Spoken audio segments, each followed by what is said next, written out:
जय Hind, Vande Mataram. Sunrise career academy में सभी छात्रों का स्वागत है।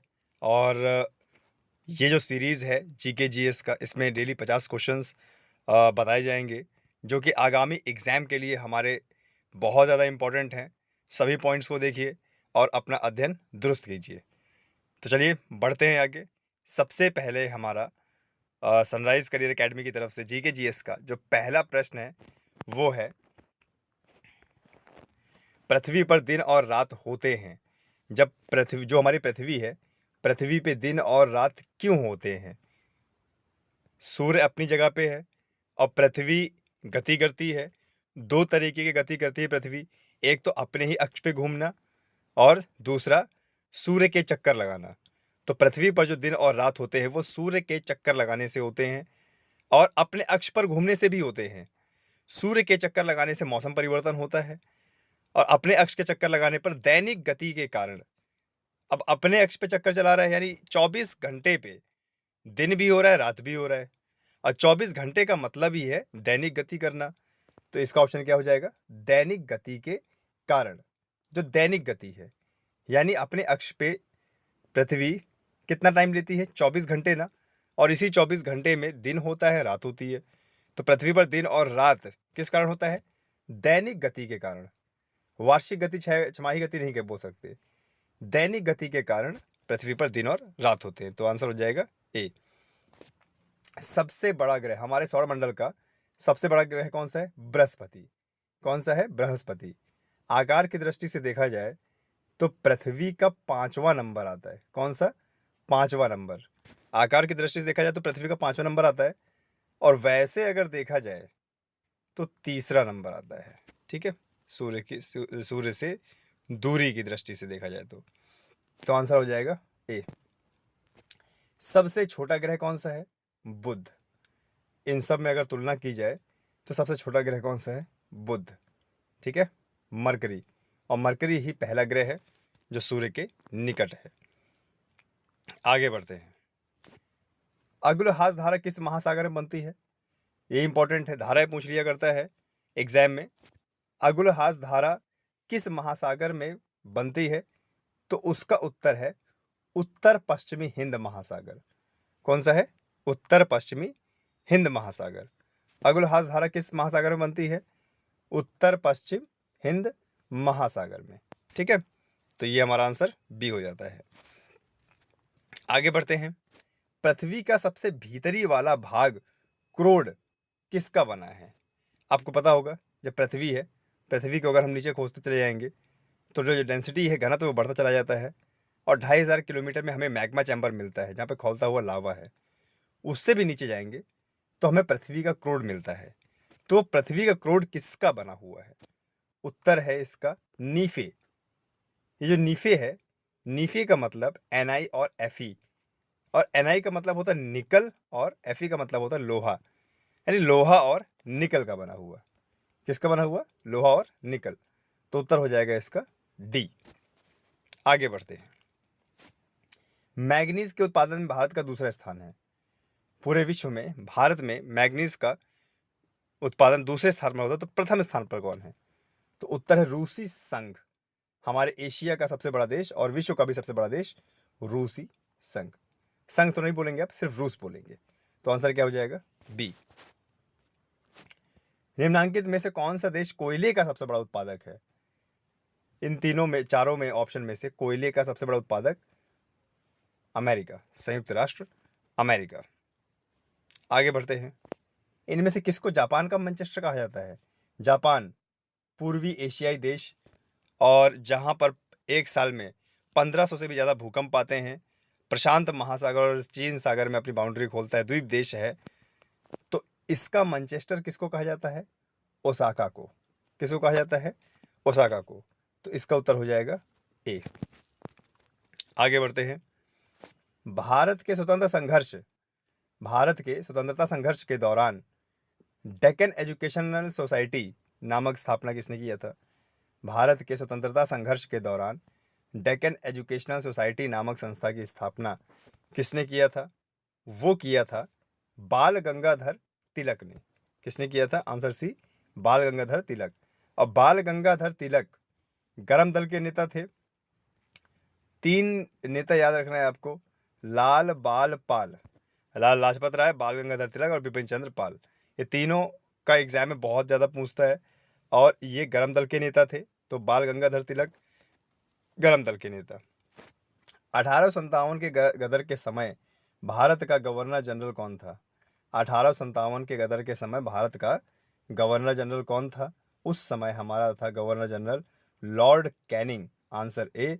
और यही लॉर्ड कैनिंग बाद में चल के 1858 में भारत का प्रथम वायसराय बन गया।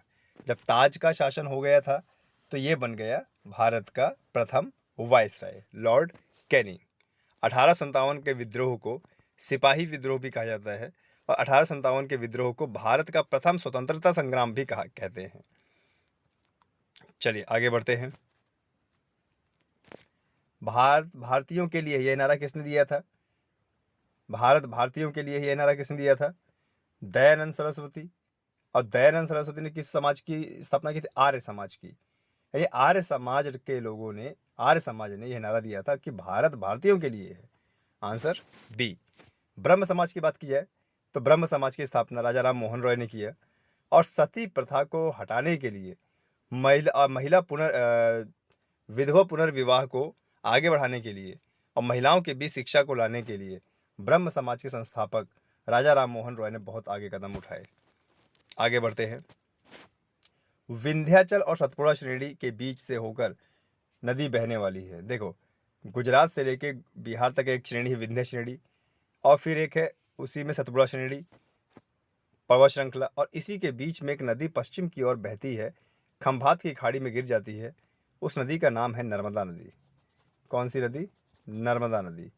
अमरकंटक की पहाड़ी से निकलते हुए पश्चिम की ओर भ्रंश घाटियों में बहते हुए आगे खंभात की खाड़ी में एस्चुरी का निर्माण करती है, और सतपुड़ा श्रेणी और विंध्याचल श्रेणी के बीच में बहती है।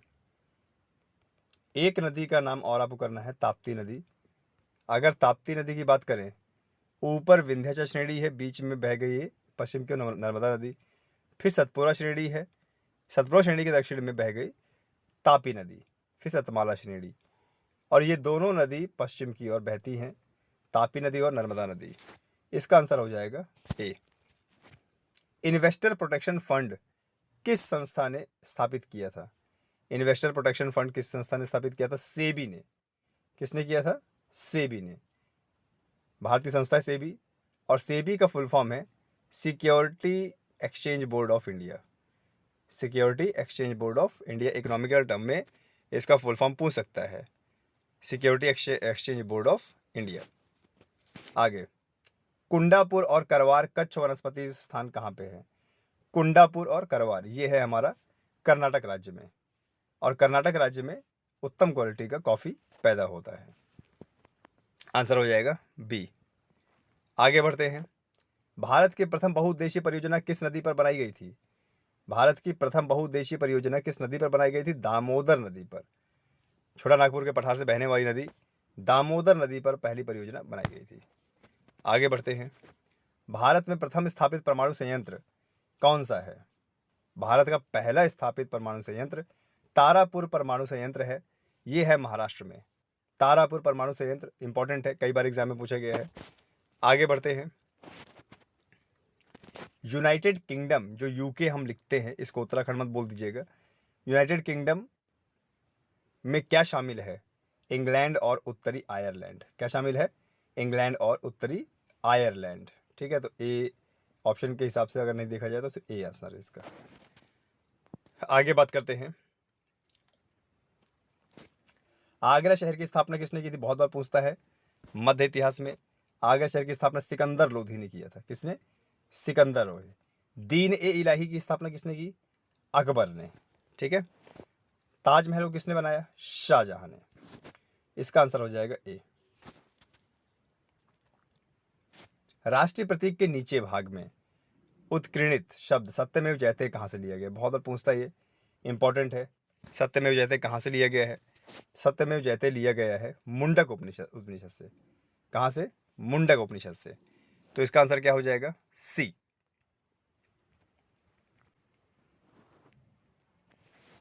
मुंडकोपनिषद। आगे बढ़ते हैं, अशोक के शिलालेखों की लिपि क्या थी? किस लिपि में अशोक के शिलालेख लिखे गए थे? उत्तर है ब्राह्मी लिपि। क्या उत्तर है इसका? ब्राह्मी लिपि। आगे बढ़ते हैं, बिहू निम्नलिखित में से किसका लोकप्रिय उत्सव है? बिहू एक नाच है जो कि असम में किया जाता है। कहाँ पे किया जाता है? असम में। और असम हमारा एक पूर्वोत्तर राज्य है जो 3 तरफ से पहाड़ों से घिरा हुआ है और बीच से इसके बहती है ब्रह्मपुत्र नदी, जो मैदानी क्षेत्र का निर्माण करती है।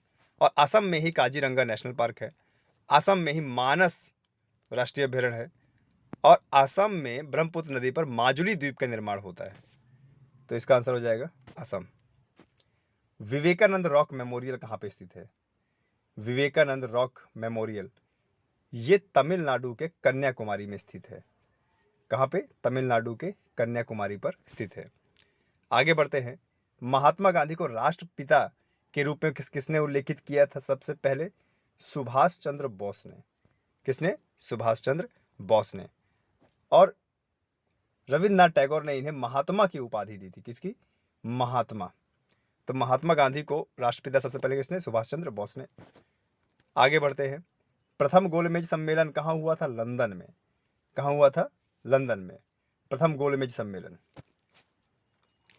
देश का लौह पुरुष किसे कहा जाता है? देश का लौह पुरुष कहा जाता है सरदार पटेल को। सरदार वल्लभ भाई पटेल को देश का लौह पुरुष कहा जाता है। और सरदार की उपाधि वल्लभ भाई पटेल को बारदौली की महिलाओं ने दिया था। बारदौली सत्याग्रह से महिलाएं बहुत प्रभावित हुई थी और उन्होंने वल्लभ भाई पटेल को सरदार की उपाधि दिया। और ये सरदार ही वही व्यक्ति हैं जिन्होंने पूरे भारत को एक भारत बना दिया, कई रियासतों को भारत में मिलाकर अखंड भारत के निर्माण किया। आगे बढ़ते हैं, महात्मा गांधी जी को अधनंगा फकीर किसने कहा था? विंस्टन चर्चिल ने। महात्मा गांधी को अधनंगा फकीर किसने कहा था? विंस्टन चर्चिल ने। आगे बढ़ते हैं, महात्मा गांधी निम्नलिखित में से किससे प्रभावित थे? ये प्रभावित थे कार्ल मार्क्स से। कार्ल मार्क्स की नीतियों से, उनके कार्यों से प्रभावित थे। ठीक है, ये काफी बार एग्जाम में पूछता है। आगे बढ़ते हैं, महात्मा गांधी का जन्म कब हुआ? सीधी सी बात है, 2 अक्टूबर को हुआ है। हम इस दिन अहिंसा दिवस मनाते हैं, लेकिन कब हुआ है? तो महात्मा गांधी का जन्म 2 अक्टूबर 1869 में हुआ है। 1869, 2 अक्टूबर 1869। और पूरे विश्व में अहिंसा दिवस के रूप में 2 अक्टूबर मनाया जाता है। आगे बढ़ते हैं, पंजाब केसरी के नाम से कौन विख्यात था?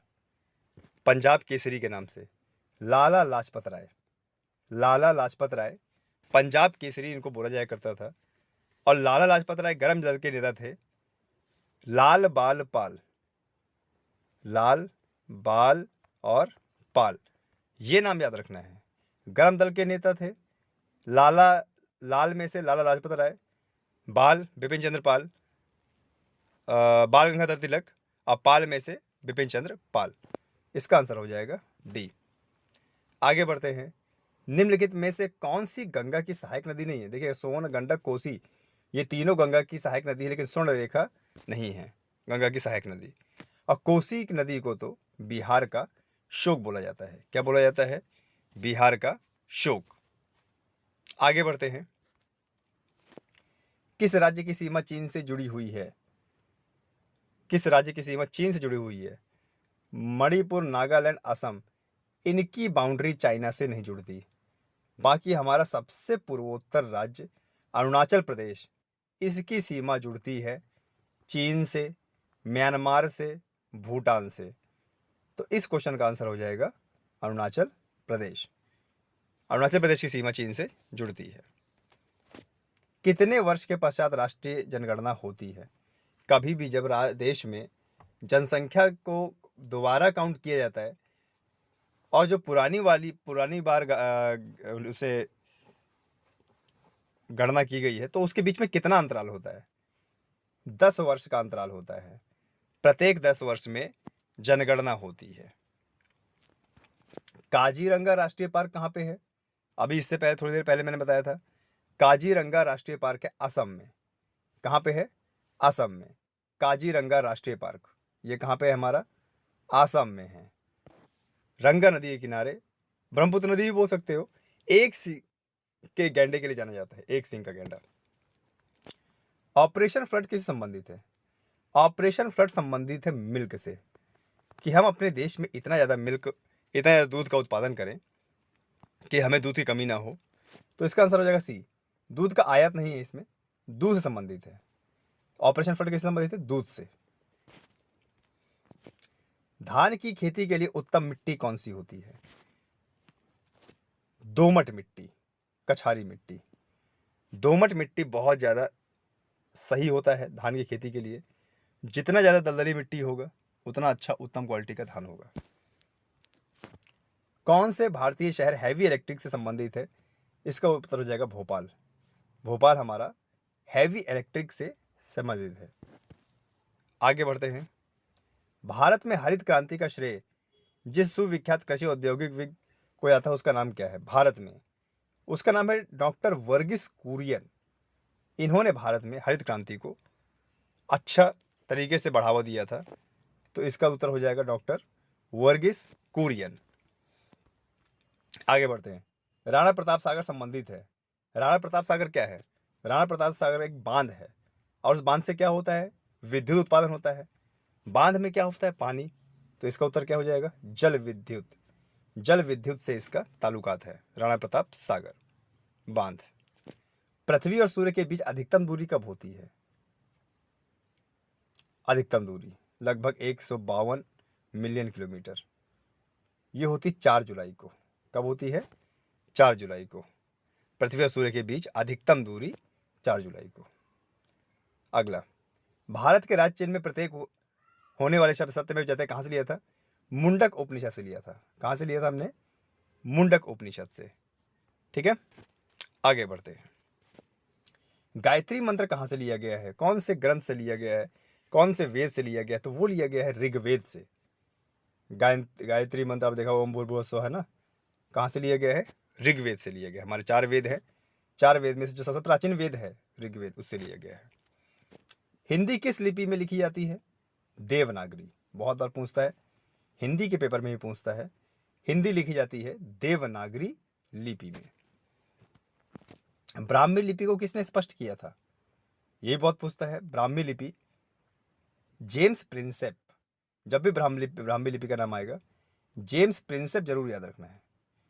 इन्होंने स्पष्ट किया था ब्राह्मी लिपि को। आगे बढ़ते हैं। राष्ट्रीय विज्ञान दिवस कब मनाया जाता है? भारत में राष्ट्रीय विज्ञान दिवस 28 फरवरी को मनाया जाता है। कब मनाया जाता है? 28 फरवरी को। आगे बढ़ते हैं। राष्ट्रीय खेल दिवस 29 अगस्त मेजर ध्यानचंद को याद करते हुए उनके डेट ऑफ बर्थ को राष्ट्रीय खेल दिवस के रूप में मनाया जाता है 29 अगस्त। इसका उत्तर हो जाएगा 29 अगस्त। आगे बढ़ते हैं। कंप्यूटर साक्षरता दिवस किस दिन मनाया जाता है? कंप्यूटर साक्षरता दिवस 2 दिसंबर। कब मनाया जाता है? 2 दिसंबर, कंप्यूटर साक्षरता दिवस। केंद्रीय उत्पाद शुल्क दिवस किस दिन मनाया जाता है? केंद्रीय उत्पाद शुल्क दिवस 24 फरवरी को। कब? केंद्रीय उत्पाद शुल्क दिवस कब मनाया जाता है? 24 फरवरी को। आगे बढ़ते हैं। हिंदी दिवस कब मनाया जाता है? सभी को पता है 14 सितंबर। 14 सितंबर को मनाया जाता है हिंदी दिवस के रूप में।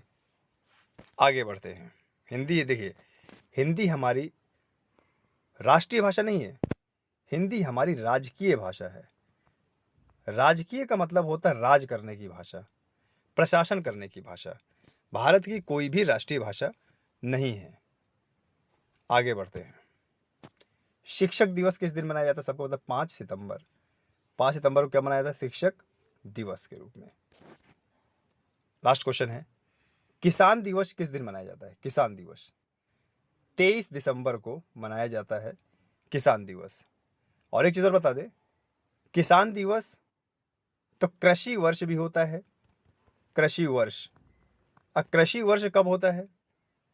1 जुलाई से 1 जुलाई से अगले साल 30 जून तक, 1 जुलाई से अगले साल 30 जून तक ये हमारा होता है कृषि वर्ष।